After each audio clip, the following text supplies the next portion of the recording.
Sorry, Bharat की कुल साक्षरता, भारत की कुल साक्षरता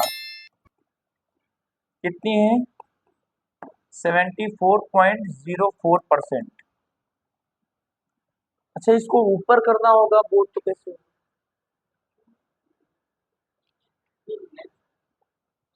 नहीं नहीं, थोड़ा सा ऊपर करना।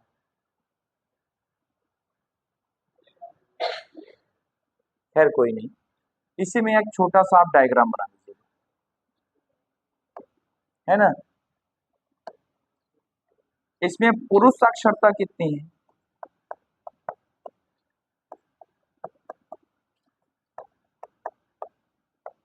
82.14%। महिला साक्षरता कितनी है? 65.46%। बना लीजिएगा। 2011 की जनगणना के अनुसार भारत की कुल साक्षरता 74.04% है, जिसमें पुरुष साक्षरता 82.14%, महिला साक्षरता 65.46% है। अब यहाँ पे बात एक चीज ये आती है कि ये जो मैं आपको फैक्ट लिखाया हूँ, आगे जैसे जैसे मैं आपको चीजें लिखाता जाऊंगा तो इस फैक्ट को आप अपने आंसर राइटिंग में क्या कर सकते हैं, ऐड ऑन कर सकते हैं। दूसरा, कभी आपको क्वेश्चन पूछ लिया प्री में, तो वहां पे भी आपको पता होना चाहिए कि किस प्रकार से हमारे पास डेटा है। ये डेटा क्या है? जो ऑफिशियल से रिपोर्ट है उनके अनुसार। अच्छा, आपको पहले ये बताइएगा, पता है कितने टाइप के क्वेश्चंस पूछे जाते हैं?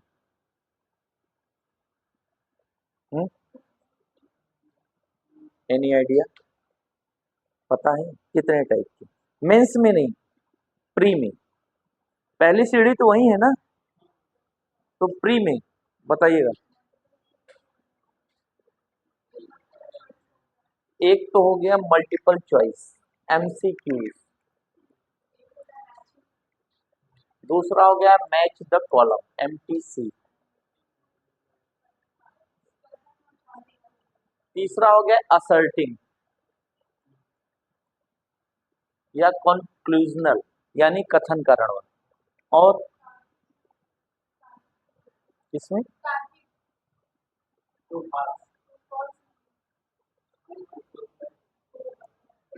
कथन में मतलब सेंटेंस दे दिया, वो जो आप बता रहे रैशनैलिटी है ना, तार्किक, वो इसी में आ जाएगा। यानी यूं के ना कि रीजनिंग बेस्ड। हाँ चलिए, वेरी गुड, रीजनिंग बेस्ड। एक होता है आपका मल्टीपल सेंटेंस ऑप्शन, एमएसओ। सबसे ज्यादा खतरनाक ये होता है। क्वेश्चन दे दिया, चार कथन दे दिया, लिख लिया उपयुक्त में से असत्य या सत्य विकल्प का चयन कीजिए, फलाना फलाना फलाना फलाना फलाना फलाना। दिक्कत करता ही नहीं करता। अब मेंस से क्वेश्चन कैसे बने? भारत की जनसंख्या इतनी है, 2011 जनगणना के अनुसार। भारत में साक्षरता दर कथन दो इतनी है, पुरुषों की इतनी है, महिला की इतनी, उसमें एक डाटा इधर उधर कर दिया। अब पूछ रहे उपयुक्त में से असत्य विकल्प का चयन कीजिए। कई लोग असत्य न देख के सत्य पे चले जाते हैं, तो क्वेश्चन वही निपुर जाता। सही बात है कि नहीं? आंसर गया। ये ठीक वैसे ही है कि खेत में कभी गाजर की खेती देखे हैं? गाजर को उखाड़िए ना तो उसका मुड़िया उखड़ जाता है, गाजर अंदर रह जाता है। टेक्निक नहीं पता होता। जैसे मूली वगैरह हो गया, या कुछ भी चीजें, या फिर मटर के खेत में, जैसे सीजन आ रहा है ना रबी की फसल, तो बचपन में मटर खाने का शौकीन तो काफी लोग रहे हैं। पंचायत मुंह में मटर तो देखे नहीं। तो अपने खेत में बुआई नहीं होती थी तो दूसरे के खेत में जाके तोड़ते थे। कभी पकड़े गए तो एक मटर तोड़ने के चक्कर में पूरा पौधा उखाड़ लेते थे। जानकारी नहीं होती तो कंडीशन ही होती है। कभी पूछा जाता है सत्य, कभी पूछा जाता है असत्य, कभी पूछा जाता है सही, कभी पूछा जाता है गलत। हम क्या होते हैं, उत्सुकतावश देखे, अरे यही है सही, यही है सही। मैक्सिमम हम असत्य या गलत को दरकिनार करके आंसर कर देते हैं टिक। बाद में आके पता चलता है अरे ये तो असत्य पूछा था। ये सबसे ज्यादा खतरनाक है। सबसे सिंपल आपका है मैच द कॉलम। इसमें एक दो अगर आप पकड़ लिए तो वो है ना।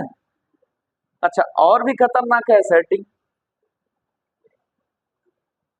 उसमें सब तो ठीक है, सारा निपटारा हो गया। वहीं से सुप्रीम कोर्ट ऑफ इंडिया ने क्या कहा कि 100 पद होगा तो 50 आरक्षित होगा, 50 अनारक्षित होगा। संपत्ति के अधिकार को हटाने का पीछे कारण भी था, मेन डेवलपमेंट, सबसे बड़ा कारण। आप सपोज करिए आपका कहीं खेत है, हाईवे जा रही है, अब आपसे कहा गया कि संपत्ति का अधिकार आपका मौलिक अधिकार है, आप हमें अपना खेत दे दीजिए, कह दीजिए नहीं देंगे, तो सरकार कोई भी बिल लाएगी अगर आपके मौलिक अधिकार का हनन हो रहा है तो अनुच्छेद 13 कहता है वो बिल शून्य होगा, कहता है ना। आर्टिकल 13 क्या कहता है, अगर कोई भी सरकारी आदेश, नियम, उपनियम, कानून या फिर कोई सामाजिक नियम कानून जो व्यक्ति के मौलिक अधिकारों का हनन करती हो वो असंगत या शून्य मानी जाएंगी। आप रेड के माध्यम से जाएंगे, सुप्रीम कोर्ट उसके बिल को खारिज कर देगा। इसलिए भारत सरकार ने क्या किया, 44वें संविधान संशोधन अधिनियम 1978 पारित किया और संपत्ति के अधिकार को मौलिक अधिकार से निकाला और भाग 12 के अनुच्छेद 300 क में एक कानूनी अधिकार बना दिया। विधिक कानूनी अधिकार क्या है, कभी भी छीना जा सकता है। नोटिस जारी किया, भैया इतनी जमीन आपकी जाएगी, क्रॉस का निशान लगाए, मार्केट रेट से ज्यादा आपको मुआवजा दिए, आपकी जमीन ले ली। क्यों? क्योंकि डेवलपमेंट का प्रोसेस रुकना, तो ये उचित था या अनुचित था? उचित था ना। आपके गांव में अगर सड़क की व्यवस्था नहीं तो करनी चाहिए, तो सड़क तो आएगा खेतों से होकर, या ऐसा है कि हैंगिंग ब्रिज से आएगा, लटकने वाले पुल से? ऐसा तो नहीं है ना। पता चले लटकने वाला पुल बना दिए तो लड़के वहां झूल रहे हैं, क्या गड़िए नहीं जाने देंगे, ये झूलने वाला पालना है, गड़बड़ हो जाएगा ना। ऐसे ही आपसे क्वेश्चन पूछा जाएगा, आपको दिया गया मतदान का अधिकार, वोट करते हैं, कौन सा अधिकार? उन्होंने कहा कानूनी। चलिए मेरे साथ कौन जा रहा है बताइए, कौन सा अधिकार? मैं आप ऑप्शन दे रहा हूं, मौलिक अधिकार, कानूनी अधिकार, संवैधानिक अधिकार, सॉरी असंवैधानिक अधिकार, इनमें से कोई नहीं।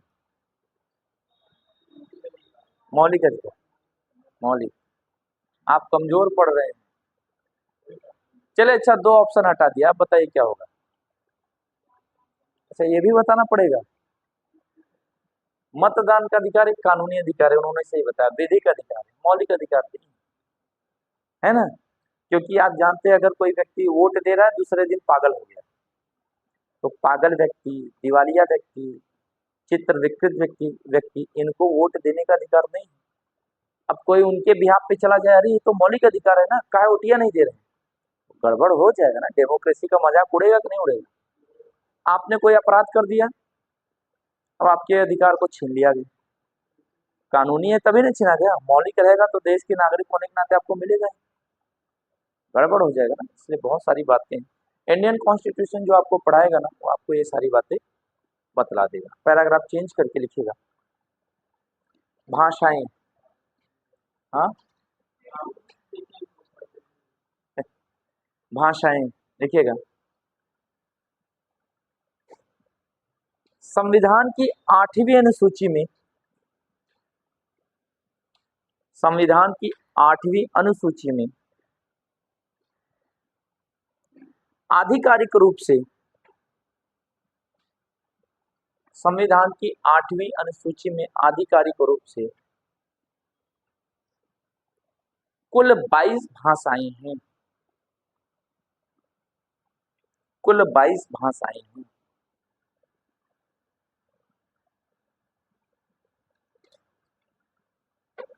जबकि 19,500 से अधिक, 19,500 से अधिक भारत में विशिष्ट बोलियां हैं।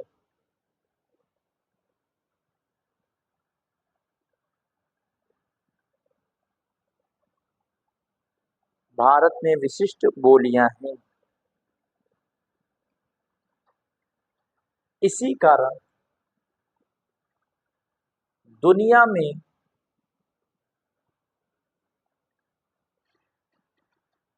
भाषाई आधार पे सबसे ज्यादा विविधता, दुनिया न लिखेगा, यूपीएससी या सिविल के अनुसार ये गलत हो जाएगा, विश्व में सबसे अधिक क्या लिखे हैं, विश्व में भाषाई आधार पर सबसे अधिक विविधता भारत में पाई जाती है। पॉपुलेशन 2023 में एक रिपोर्ट आई, मैं 2023 को कोट कर रहा हूं, 2023 की रिपोर्ट के अनुसार भारत की जनसंख्या कितनी है,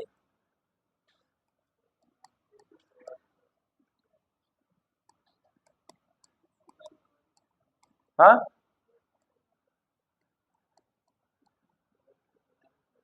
ठीक, सॉरी 140 CR या 1 अरब 40 करोड़, ये है ना, देख लीजिएगा। इसको ऐसे भी लिख सकते हैं बिलियन में।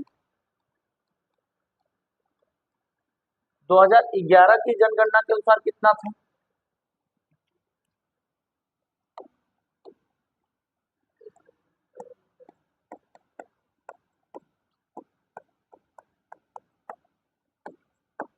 जनगणना के अनुसार कितनी जनसंख्या थी,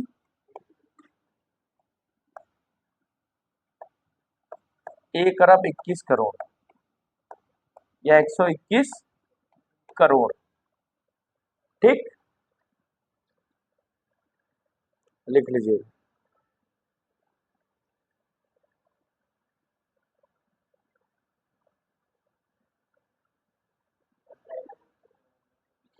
अभी तो हमने पीछे कर दिया, ठीक है। चाइना ने दरअसल एक पॉलिसी चालू की थी, चाइना हमसे कभी किसी मामले में पीछे नहीं होना चाहता। चाइना की जब आबादी बढ़ी तो उसने कहा कि सबको मैं ये आदेश देता हूँ अपने पूरे देश में कि किसी को अगर 2 बच्चा हुआ तो गड़बड़ होगा, केवल एक बच्चा, है ना, 1 चाइल्ड पॉलिसी। जब देखा इंडिया आगे निकल गया, खाना ना पॉलिसी में चेंज कर रहे हैं। चाइना का जो शासन व्यवस्था है वो कम्युनिस्ट है, डेमोक्रेटिक नहीं है। हमारे यहाँ पे कोनो मुद्दा हुआ तो 10 लोग इकट्ठा हो जाते हैं। चाइना में अगर आप पहली चीज तो सरकार के खिलाफ वहां प्रोटेस्ट कभी नहीं होता, कभी सुना है? और अगर 4-5 लोग इकट्ठा हो गए हैं तो सरकार तुरंत गोली मार देगा, तुरंत गोली मारेगा, ये कंडीशन है वहां, सोच लीजिएगा। ऐसे देश में रहना पसंद करेंगे? कैसे देश में रहना पसंद करेंगे? भारत में सब कुछ बढ़िया है, सब कुछ बढ़िया है, लेकिन एक चीज बढ़िया नहीं, पढ़े लिखे लोग भी अजागरूक हैं, ये बड़ी कमी। अजागरूकता का मतलब क्या है जानते हैं? उनकी पढ़ाई लिखाई केवल अपने उत्थान के लिए, समाज के उत्थान के लिए, जबकि भारतीय समाज का एक इतिहास रहा है कि बड़े से बड़े विद्वान भारतीय समाज के उत्थान की बात करते थे। महिला शिक्षा हो, महिला साक्षरता हो, महिला जागरूकता हो, महिला स्वास्थ्य हो, बच्चों से संबंधित बातें हो, बुजुर्गों से संबंधित बातें हो, यानी हर प्रकार से वो भारत के उत्थान की चर्चा करते। हेडिंग डालेगा भारत में धर्म, भारत में धर्म एवं जनसंख्या, भारत में धर्म एवं जनसंख्या,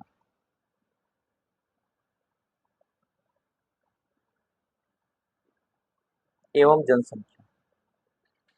तो भारत में धर्म की अगर बात करेंगे तो हिंदू धर्म पहला 79.82% सबसे ज्यादा है, ठीक,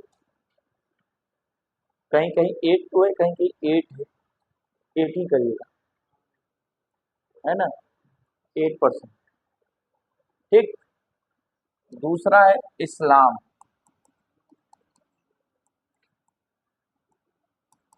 14.2%।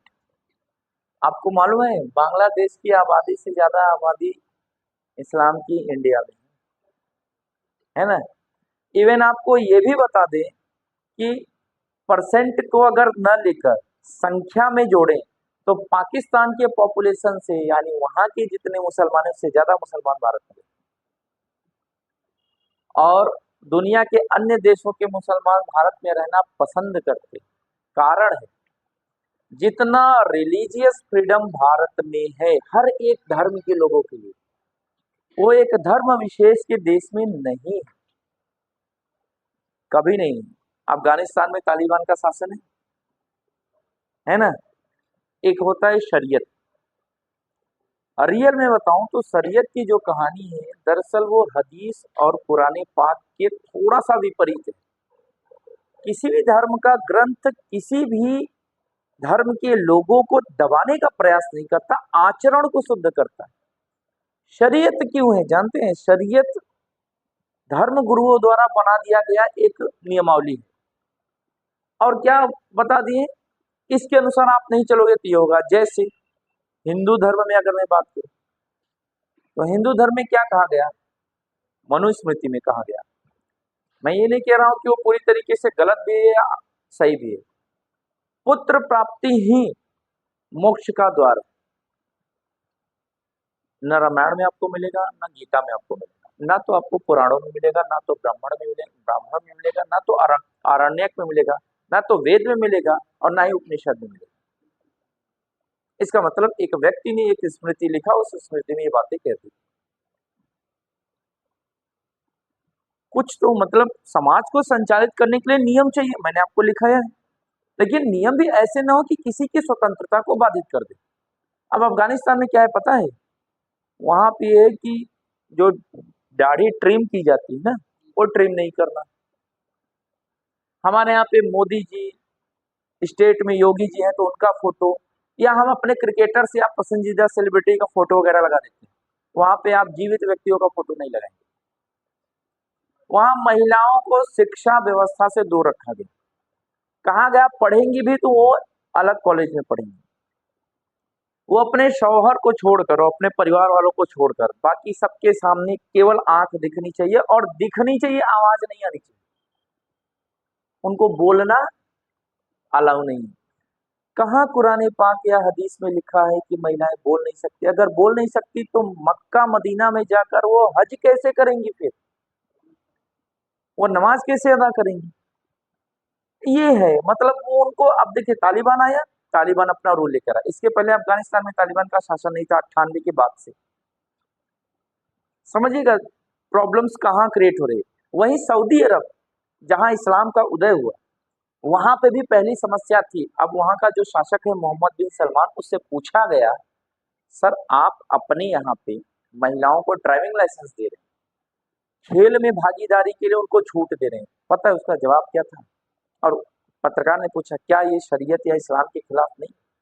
उसने एक शब्द में कहा, मैं अपने देश को 30 साल पीछे नहीं ले जाना चाहता। मतलब समझे, उसको भी पता है कि अगर कोई देश विकसित होगा, आगे बढ़ेगा, तो मैन पावर में महिलाओं की भागीदारी ज्यादा होगी।